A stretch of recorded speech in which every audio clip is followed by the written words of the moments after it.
കഴിഞ്ഞ ദിവസം നമ്മുടെ ഒരു സുഹൃത്ത് പറഞ്ഞതാ, എന്തിനാ പേടിക്കുന്നത്? എനിക്കൊരു പേടിയില്ല. ഒരു ഹവായി ചെരുപ്പും ഒരു കീസ് ഒരു കവർ വസ്ത്രവുമായിട്ടാണ് ഞാൻ ഈ ജിദ്ദയിൽ വന്നിറങ്ങിയത്. എന്തെല്ലാം തന്നു എൻ്റെ പടച്ചോൻ! എത്ര ഉംറകൾ ചെയ്തു ഞാൻ, എത്ര ഹജ്ജ് ചെയ്തു ഞാൻ. എൻ്റെ ഉമ്മയെ എൻ്റെ ഉപ്പയെ ഹജ്ജ് ചെയ്യിച്ചില്ല ഞാൻ. സൗകര്യങ്ങൾ ഇത്രയും നൽകിയ എൻ്റെ പടച്ചോൻ എന്നെ കൈവിടില്ല എന്ന് എനിക്കറിയാം. എല്ലാ വാതിലുകൾ അടച്ചിട്ടാലും ഒരു ജനൽ അല്ലാഹു നമുക്ക് തുറന്നു തരും. ഒരു ജനൽ അല്ലാഹു തുറന്നു തരും. നമ്മൾ ഈ വാതിലിൽ ചെന്നിട്ട് ഇങ്ങനെ മുട്ടുകയാണെങ്കിൽ നമ്മളാണ് വിവരമില്ലാത്ത ആളുകൾ. ആ ജനലിലൂടെ രക്ഷപ്പെടാൻ അല്ലാഹു പറയുന്നത്. അതാണ് വിശുദ്ധ ഖുർആൻ സൂറത്തു ത്വലാഖിലെ 2-ാം വചനത്തിന്റെ അവസാനത്തിൽ വമൻ യത്തഖില്ലാഹ് യജ്അൽ ലഹു മഖ്റജ. ആരാണോ അല്ലാഹുവിനെ സൂക്ഷിക്കുന്നത് അവർക്കൊരു വഴിയുണ്ടാവും. അവർക്ക് എളുപ്പമുള്ളൊരു മാർഗം കാണിച്ചു കൊടുക്കും. അവരെവിടെയും ഒന്നുമില്ലാതെ അലിയുന്നൊരവസ്ഥ ഉണ്ടാവില്ല.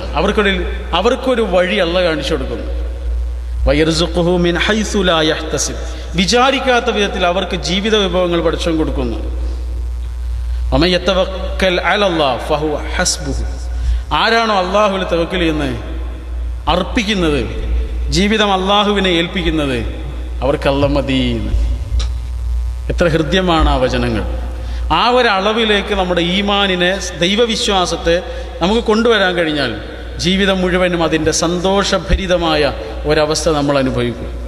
അങ്ങനെ അനുഭവിക്കുന്നവരിൽ ഉൾപ്പെടാൻ ദയാലുവായ ദൈവം നമുക്ക് ഭാഗ്യം നൽകുമാറാവട്ടെ. നമ്മൾ പറഞ്ഞു വന്നത് ബർക്കത്തുള്ള അനുഗ്രഹീതമായൊരു ജീവിതം എന്ന് പറഞ്ഞാൽ എന്താണ്? അത് സമ്പത്തിൻ്റെ ആധിക്യമല്ല, അത് മക്കളുടെ ആധിക്യമല്ല, അത് സുഖ സൗകര്യങ്ങളുടെ ആധിക്യമല്ല, മറിച്ച് അത് ജീവിത സൗഭാഗ്യമായി നമുക്ക് കിട്ടുന്ന നമ്മുടെ പ്രവർത്തനങ്ങളാണ്.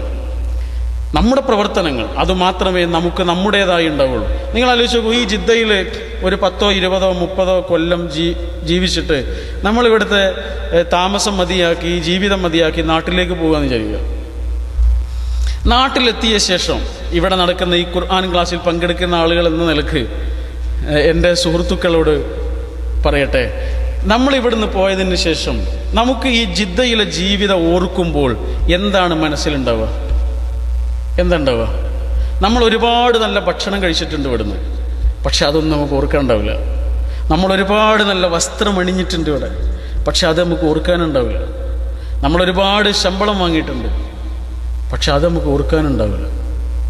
പക്ഷെ നമ്മളിവിടെ നിന്ന് പഠിച്ച ഒരു ഖുർആനിൻ്റെ വചനം നമുക്ക് ഓർക്കാനുണ്ടാവും.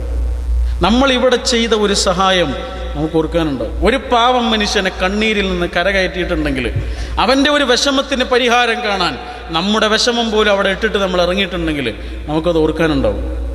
അതാണ് സൽപ്രവർത്തനങ്ങളുടെ സൗഭാഗ്യം എന്ന് പറയുന്നത്.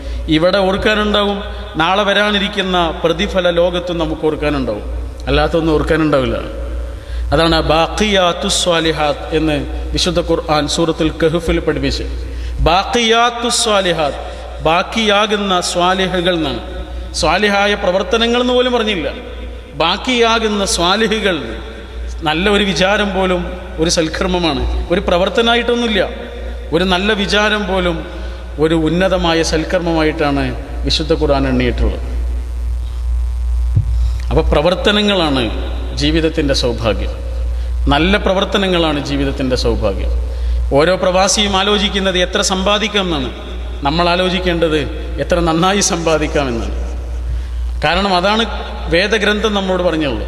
ഇങ്ങനെ ഒരു ജീവിതം തന്നത് എന്തിനാണ് എന്ന് വിശദീകരിക്കുന്നിടത്ത് ഖുർആൻ പറഞ്ഞത്, ഇങ്ങനെ ഒരു ജീവിതം തന്നതിൻ്റെ ഉദ്ദേശ്യം നിങ്ങളുടെ കൂട്ടത്തിൽ ആരാണ് ഏറ്റവും നന്നായി അമലുകൾ ചെയ്യുന്നത് എന്നറിയാനാണ്. അതിനാണ് എല്ലാ സൗഭാഗ്യങ്ങളും തന്നത്. അതിനാണ് നമുക്ക് വാഹനം തന്നത്, അതിനാണ് നമുക്ക് ശരീരം തന്നത്, അതിനാണ് നമുക്ക് ആയുസ് തന്നത്, അതിനാണ് നമുക്ക് ആരോഗ്യം തന്നത്, അതിനാണ് നമുക്ക് പണം തന്നത്, അതിനാണ് കണ്ണ് തന്നത്, നാവ് തന്നത്, കാത് തന്നത്, കൈകാലുകൾ തന്നത്. അള്ളാഹ് എന്തൊക്കെ തന്നിട്ടുണ്ടോ അത് മുഴുവനും അമലു സ്വാലിഹ് ചെയ്യാനാണ്, നല്ല പ്രവർത്തനങ്ങൾ അതുകൊണ്ട് ചെയ്യാനാണ്. വ്യക്തമാണ് ആ കാര്യം. നല്ല പ്രവർത്തനങ്ങൾ അതുകൊണ്ട് ചെയ്യാം. നിങ്ങൾ ആലോചിച്ച് നോക്കൂ, നമ്മുടെയൊക്കെ കീശയിൽ കിടക്കുന്ന മൊബൈൽ ഫോൺ, ഇതൊരു അനുഗ്രഹമാണ്. ഒരുപാട് വർഷങ്ങൾക്ക് മുമ്പ് ഇങ്ങനൊരു സംഗതി ആലോചിക്കാൻ പോലും കഴിയില്ലായിരുന്നു ആളുകൾക്ക്. ഇതൊരു സൗഭാഗ്യമല്ല. ഇതിനെക്കുറിച്ച് അള്ളാഹു നമ്മളോട് ചോദിക്കൂലേ? സുമ്മ ലതുസ്അലുന്ന യൗമഇദിൻ അനിൻ നഈം. എല്ലാ സൗഭാഗ്യങ്ങളെക്കുറിച്ചും വരാനിരിക്കുന്ന ആ ലോകത്ത് ചോദിക്കുന്നതാണ്. വെറുതെ ഒരു ഉദാഹരണം പറയാം. ഈ ഒരു സംഗതിയെക്കുറിച്ച് അള്ളാഹു നാളെ നമ്മളോട് ചോദിക്കില്ല. എന്താണ് നമുക്ക് ഉത്തരം പറയാനുള്ളത്? ഒന്ന് ആലോചിച്ച് നോക്കൂ. നാട്ടിലാകുന്ന സമയത്ത് എല്ലാ ദിവസവും രാവിലെ ഒരു മെസ്സേജ് വരും, സുബഹ് നേരത്തൊരു മെസ്സേജ് വരും. നമുക്കറിയാം ചിലപ്പോൾ അത് തുറന്നു നോക്കില്ല. കാരണം ഒന്നുകിൽ ഒരു ഖുർആൻ്റെ ആയത്തായിരിക്കും, അല്ലെങ്കിൽ ഒരു ഹദീസായിരിക്കും, അല്ലെങ്കിൽ അതനുസരിച്ചുള്ളൊരു പ്രോവർബോ ഒരു പണ്ഡിതൻ്റെ വചനമോ അങ്ങനെ എന്തെങ്കിലുമൊക്കെ ആയിരിക്കും. പലപ്പോഴും തുറന്നു നോക്കുന്നില്ല. ആരാ അത് അയക്കുന്നതെന്ന് അറിയാം നിങ്ങൾ? കോഴിക്കോട്ടെ വളരെ പ്രസിദ്ധനായൊരു കച്ചവടക്കാരനാണ്. മിഠായി തെരുവിൽ വലിയ ഒരു ടെക്സ്റ്റൈൽസ് നടത്തുന്ന തോട്ടത്തിൽ ടെക്സ്റ്റൈൽസ് എന്ന പ്രസിദ്ധമായൊരു സ്ഥാപനം നടത്തുന്ന അതിൻ്റെ ഉടമയാണ്. ഡോക്ടർ എം കെ മുനീറിൻ്റെ ഭാര്യയുടെ ജ്യേഷ്ഠത്തിൻ്റെ ഭർത്താവാണ്. ഇതിൽ പലരും അറിയുന്നുണ്ടാവും അദ്ദേഹത്തെ. റഷീദ് ഖാൻ എന്ന് പറയും. റഷീദ് ഖാൻ എല്ലാ ദിവസവും അദ്ദേഹത്തിൻ്റെ ഫോണിലുള്ള മിക്ക നമ്പറുകളിലേക്കും അയച്ചു കൊടുക്കുന്നത് ആ ദിവസത്തിലേക്കുള്ളൊരു തോട്ടാണ്. ഒന്നുകിൽ ഒരു ഖുർആൻ്റെ വചനം, അല്ലെങ്കിൽ ഹദീസ് ആയിട്ടുള്ളൊരു കാര്യം, അല്ലെങ്കിൽ ഒരു നല്ല ഒരു തോട്ട് പ്രൊവോക്കിംഗ് ആയിട്ടുള്ള ഒരു വചനം. ഇതാണ് അദ്ദേഹം അയക്കുക. നിങ്ങൾ ആലോചിച്ച് നോക്കൂ, നാളെ അള്ളാഹിൻ്റെ അടുത്ത് ഞാനും എത്തും, നിങ്ങളും എത്തും, അദ്ദേഹം എത്തും. നമ്മളോട് ഇതിനെക്കുറിച്ച് ചോദിക്കും. നമുക്ക് പറയാനുള്ളതിലേറെ മറുപടി അദ്ദേഹത്തിന് പറയാനുണ്ടോ? അത്രയേ ഉള്ളൂ.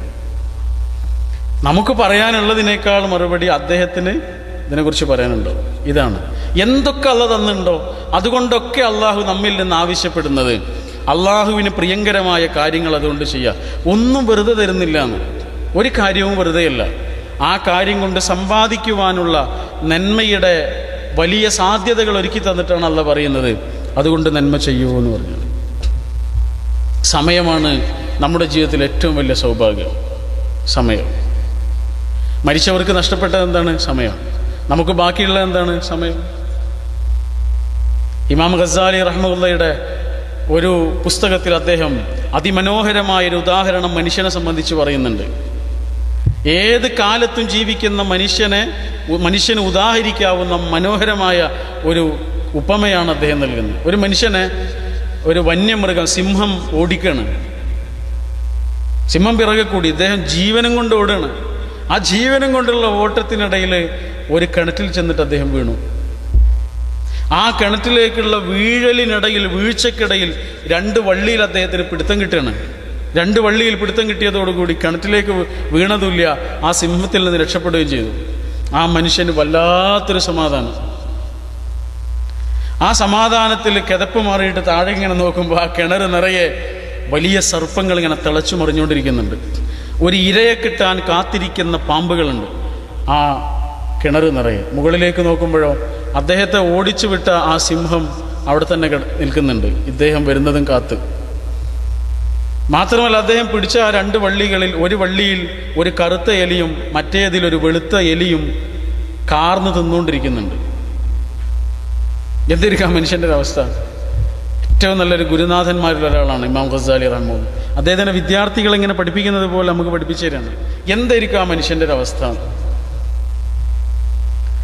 പക്ഷെ ആ സമയത്താണ് അദ്ദേഹത്തിൻ്റെ മൂക്കിൻ്റെ തുമ്പിലേക്ക് ഒരു തുള്ളി വന്ന് വീഴുന്നത്. ആ തുള്ളി എന്താണെന്നറിയാൻ വേണ്ടിയിട്ട് അദ്ദേഹം ഇങ്ങനെ നാവ് കൊണ്ട് നോക്കുന്ന സമയത്ത് ആ തുള്ളി അദ്ദേഹത്തിൻ്റെ നാവിൽ തട്ടി. അപ്പോഴാണ് അദ്ദേഹം മനസ്സിലായത് അതൊരു തേൻതുള്ളിയാണ്. മുകളിലേക്ക് നോക്കുമ്പോൾ ഒരു തേനീച്ചക്കൂട്ടിൽ നിന്ന് തേന് നിറഞ്ഞ് തുളുമ്പിയിട്ട് ഓരോ തുള്ളി ഇങ്ങനെ വന്ന് വീഴാണ്. ആ മനുഷ്യനെല്ലാം മറന്നുപോയി. ആ തേൻതുള്ളിയുടെ അനുഭൂതിയിൽ ചുറ്റുമുള്ളതെല്ലാം മറന്നുപോയി. മുകളിൽ നിൽക്കുന്ന സിംഹത്തെ മറന്നുപോയി, താഴെയുള്ള പാമ്പുകളെ മറന്നുപോയി, ആ കറുത്ത എലിയെയും വെളുത്ത എലിയെയും അയാൾ മറന്നുപോയി. എന്നിട്ട് ഇമാം ഗസാലി റഹ്മത്തുള്ളാഹി പറയാണ്, ഇതാണ് മനുഷ്യൻ്റെ അവസ്ഥ. ചെറിയ ചെറിയ രസങ്ങളുടെ, സുഖങ്ങളുടെ, ആനന്ദങ്ങളുടെ പിറകിൽ സഞ്ചരിച്ച് വളരെ ഗൗരവതരമായ കാര്യങ്ങളിൽ നിന്ന് മനുഷ്യരെ പിറകോട്ട് പോകുന്നു, മറന്നു പോകുന്നു. ആ കറുത്ത എലിയും വെളുത്ത എലിയും ഉണ്ടല്ലോ, അത് രാവും പകലുമാണ്. രാവും പകലും. ഒരു അറബി കവി പാടുന്നുണ്ട്, വകം മിൻ സലീമിൻ മാത മിൻ ഗൈരി ഇല്ലത്തിൻ വകം മിൻ സഖീമിൻ ആശ ഹീനം മിൻ അദ്ദഹർ വകം മിൻ ഫതാ യുംസി വയുസ്ബിഹു ലാഹിയൻ വഖദ് നുസിജത് അക്ഫാനുഹു വഹുവ ലാ യദ്രി. എത്ര ആരോഗ്യമുള്ള ആളുകളാ, ഒരു രോഗം ഉണ്ടാവില്ല, പെട്ടെന്ന് മരിച്ചു പോകുന്നേ. എത്ര രോഗികളാ ഇന്ന് മരിക്കും നാളെ മരിക്കും എന്ന് വിചാരിച്ചിട്ട് നിൽക്കുമ്പോഴും അവർ ദീർഘകാലം പിന്നെയും ജീവിക്കുന്നു. വകം മിൻ ഫതാ യുംസി വയുസ്ബിഹു ലാഹിയ, എത്രയെത്ര ചെറുപ്പക്കാരാണ് നേരം വെളുക്കുന്നു വൈകുന്നേരമാകുന്നു വളരെ അലസ മനസ്സോടുകൂടി അവർ ജീവിക്കുന്നു. വഖദ് നുസിജത് അക്ഫാനുഹു വഹുവ ലാ യദ്രി, അവൻ്റെ മരണപ്പുതപ്പുണ്ടല്ലോ, കഫൻ പുടവ, അത് തൊട്ടടുത്ത ഷോപ്പിൽ റെഡിയായിട്ടുണ്ട് എന്നവൻ അറിയുന്നില്ല. ഒരു കവി പാടുകയാണ്. എത്ര യാഥാർത്ഥ്യമാണിത്. മരണത്തിൻ്റെ വിളിനാഥം ഒട്ടും അകലെയല്ലാതെ ജീവിക്കുന്ന ICUയിൽ കിടക്കുന്ന ഒരു രോഗിയെ പോലെയാണ് നമ്മുടെ ജീവിതം എന്ന് പറയുന്നത്. ഈ ഹോസ്പിറ്റലിൽ ICU ഉണ്ടാവില്ല, അവിടെ കിടക്കുന്ന ഒരു രോഗിയുടെ അവസ്ഥ എന്തായിരിക്കും? അടുത്തൊരു നിമിഷത്തെക്കുറിച്ചുള്ള അയാളുടെ ആകുലത എത്ര വലുതായിരിക്കും. ആ ആകുലതയോടുകൂടിയാണ് നമ്മൾ ഓരോ നിമിഷവും ജീവിക്കുന്നത്. കാരണം അടുത്തൊരു നിമിഷത്തെക്കുറിച്ച് നമുക്ക് അറിയില്ല എന്താണ് സംഭവിക്കുക. സയൻസ് എത്ര വളർന്ന് വലുതായിട്ടുണ്ട് ആലോചിച്ച് നോക്കൂ. എന്തെല്ലാം കണ്ടുപിടിക്കുന്നുണ്ട് ശാസ്ത്രം. പക്ഷെ അടുത്ത നിമിഷം എന്ത് സംഭവിക്കും ഇത് കണ്ടെത്താൻ ശാസ്ത്രത്തിന് കഴിയൂല എന്ന് ഖുർആൻ പറഞ്ഞതാ. ആ നിമിഷം അള്ളാഹുവിൻ്റെ കയ്യിലാണ്.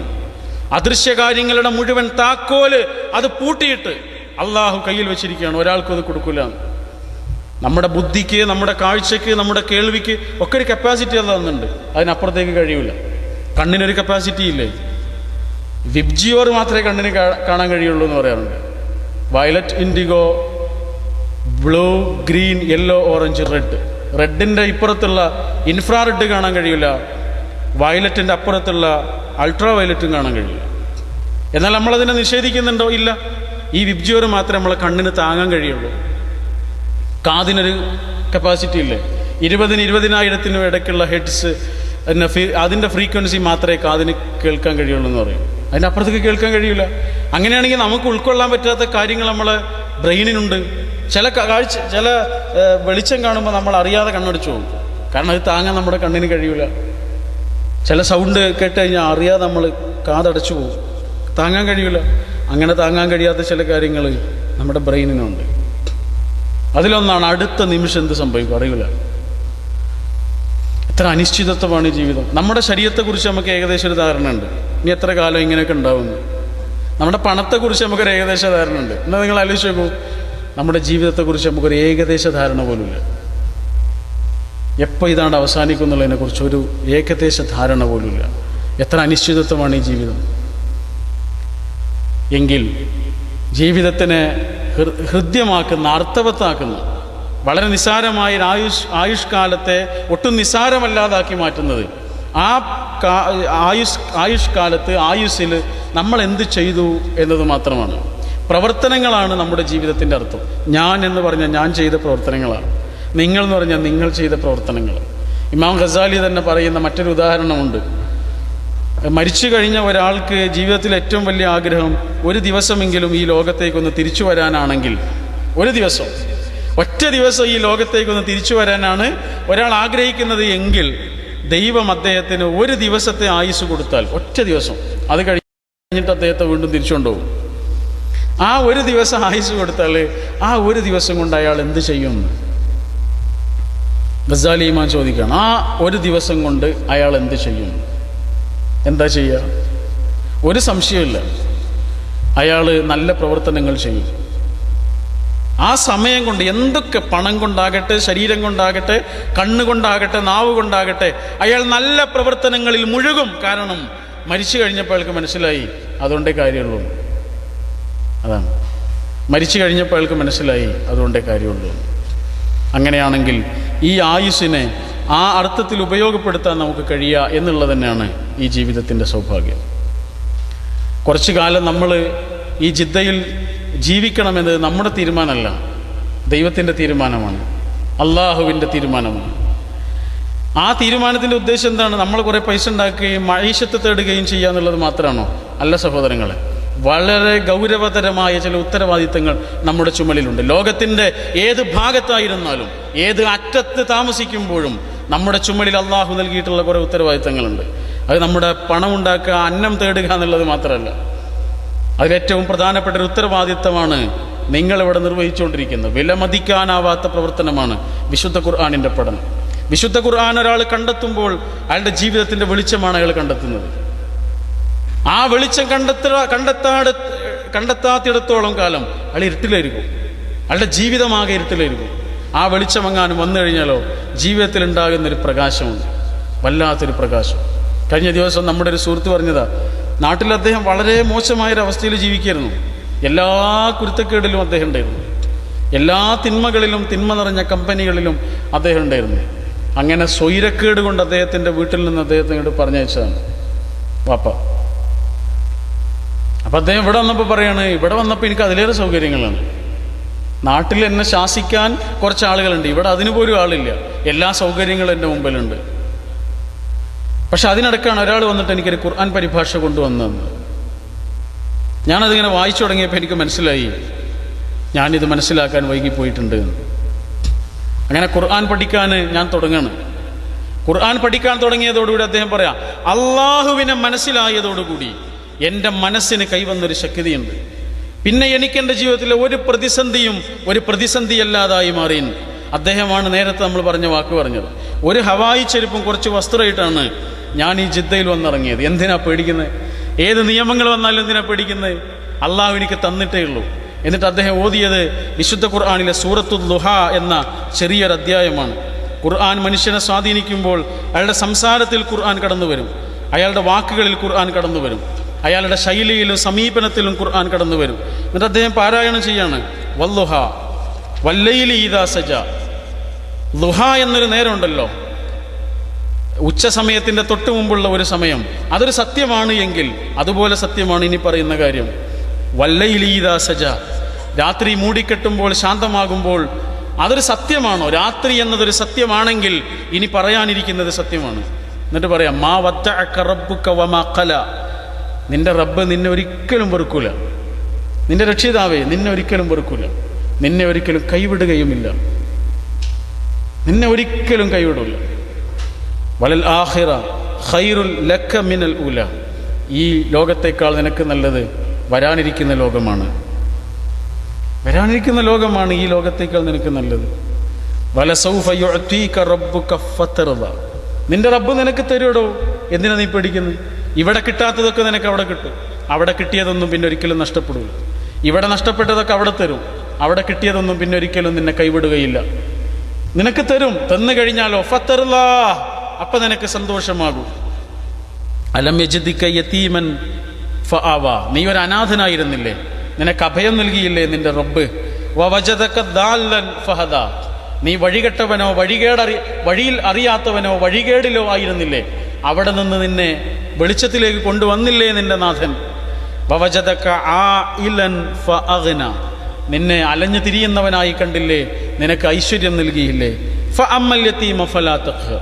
അതുകൊണ്ട് അനാഥനായൊരു കുട്ടി നിന്റെ കൂടെ ഉണ്ടെങ്കിൽ, നിന്റെ കുടുംബത്തിലുണ്ടെങ്കിൽ, നിന്റെ നാട്ടിൽ ജീവിക്കുന്നുണ്ടെങ്കിൽ ഒരിക്കലും നീ അവനെ അവഗണിക്കരുത്. നിന്റെ ഉത്തരവാദിത്തമാണ് ആ കുട്ടിയും. വഅമ്മസ്സായില ഫലാ തൻഹർ. ചോദിച്ചു വരുന്ന ഒരാളെയും എന്തെങ്കിലും നൽകിയിട്ടല്ലാതെ നീ അയാളെ പറഞ്ഞയക്കരുത്. വഅമ്മാ ബിനിഅമതി റബ്ബിക ഫഹദ്ദിസ്. നിന്റെ റബ്ബ് നിനക്ക് നൽകിയിരിക്കുന്ന നിഅമത്തുകളില്ലേ, അതിനെക്കുറിച്ച് നീ പറയണം. നിന്റെ റബ്ബ് നിന്നെ കൈവിടുകയില്ല എന്ന് നീ പറയണം. നിന്റെ റബ്ബ് നിനക്ക് കോരിച്ചൊരിഞ്ഞു തന്ന, നിന്റെ ജീവിതത്തിലേക്ക് ചൊരിഞ്ഞു തന്ന റഹ്മത്തുകളെക്കുറിച്ച്, നിഅമത്തുകളെക്കുറിച്ച് നീ പറയണം. സംസാരത്തിൽ അത് പറയണം. അള്ളാഹുവിൻ്റെ നിഅമത്തുകളെക്കുറിച്ച് പറയണം. ഏത് തരത്തിലുള്ള പ്രതിസന്ധികളിലും അള്ളാഹുവിൻ്റെ കാരുണ്യമാണ് പ്രവർത്തിക്കുന്നത് എന്ന് മനസ്സിലാക്കണം. ദൈവത്തെക്കുറിച്ച് പറയാൻ വിശുദ്ധ ഖുർആൻ ഏറ്റവും ഉപയോഗിച്ചിട്ടുള്ളൊരു പദമാണ് റഹ്മാൻ, റഹീം, അർഹമുർ റാഹിം. ഇങ്ങനെയൊക്കെ പറഞ്ഞിട്ടുണ്ട്. ഏറ്റവും വലിയ കാരുണ്യം, കാരുണ്യത്തിൻ്റെ ഏറ്റവും വലിയൊരവസ്ഥയാണ്. ഏറ്റവും പരമകാരുണ്യവാൻ എന്നൊക്കെയാണ് അതിൻ്റെ അർത്ഥം. അങ്ങനെയുള്ള ഒരാൾ കാരുണ്യമില്ലാതെ വേറെന്തെങ്കിലും തരുമോ? കാരുണ്യമല്ലാതെ വേറെന്തെങ്കിലും തരുമോ? അങ്ങനെയുള്ള ഒരാൾ നമുക്കൊരു പക്ഷേ കാരുണ്യമായിട്ട് തോന്നണമെന്നില്ല. രോഗങ്ങളാകാം, പ്രതിസന്ധികളാകാം, വേദനകളാകാം. ഇപ്പം തുരുമ്പ് പിടിച്ചൊരു കത്തി നമ്മളൊരു കൊല്ലൻ്റെ ആലയിൽ കൊണ്ടുപോയിട്ട് ഇതൊന്ന് മൂർച്ച കൂട്ടി തരണം എന്ന് പറഞ്ഞാൽ അയാൾ ആദ്യം ചെയ്യുന്ന എന്താണ്? ആ കത്തി എടുത്തിട്ട് തീയിലേക്ക് വെക്കുക ചെയ്യുന്നു. തീയിലേക്ക് വെച്ച് ചുട്ട് പഴുത്ത് ചുവന്നതിന് ശേഷം ആ കത്തി പുറത്തേക്ക് എടുത്തിട്ട് പിന്നെ ചെയ്യുന്ന എന്താണ്? അയാളെ കൊണ്ട് പറ്റുന്ന വിധത്തിലൊക്കെ അതിനടിച്ച് പരുവപ്പെടുത്തുക ചെയ്യുന്നു. ആ അടിച്ച് പരുവപ്പെടുത്തുകയും ചെയ്തതിന് ശേഷം വെള്ളത്തിൽ മുക്കിയിട്ട് അതിങ്ങനെ പുറത്തെടുത്തിട്ടൊന്ന് മിനുസപ്പെടുത്തിയാൽ എത്ര സുന്ദരമായിരിക്കും ആ കത്തി, എത്ര മൂർച്ചയുള്ളതായിരിക്കും ആ കത്തി, എത്ര ഭംഗിയായിരിക്കും അതിനെ കാണാൻ, എത്ര ശക്തിയായിരിക്കും അതിന്. എങ്ങനെയാണ് ആ ശക്തി കിട്ടിയത്? എങ്ങനെയാണ് ആ മൂർച്ച കൈവന്നത്? അതിന് കിട്ടേണ്ടതൊക്കെ കിട്ടിയപ്പോഴാണ്, അത് ചിലതൊക്കെ അനുഭവിച്ചപ്പോഴാണ്. അങ്ങനെയാണെങ്കിൽ നമ്മൾ അനുഭവിക്കുന്ന വേദനകളാകട്ടെ, രോഗമാകട്ടെ, പ്രതിസന്ധികളാകട്ടെ, അവിടെ നിന്നാണ് നമ്മളായത്. ഈ ഒരു ഉൾവെളിച്ചമാണ് യഥാർത്ഥത്തിൽ ഖുർആൻ തരുന്നത്. ജീവിതത്തിൽ സംഭവിക്കുന്നതൊന്നും യാദൃച്ഛികമല്ല എന്നൊരാൾ മനസ്സിലാക്കുമ്പോൾ അയാളുടെ ജീവിതത്തിൽ അനുഭവിക്കുന്നൊരു സമാധാനമാണ്.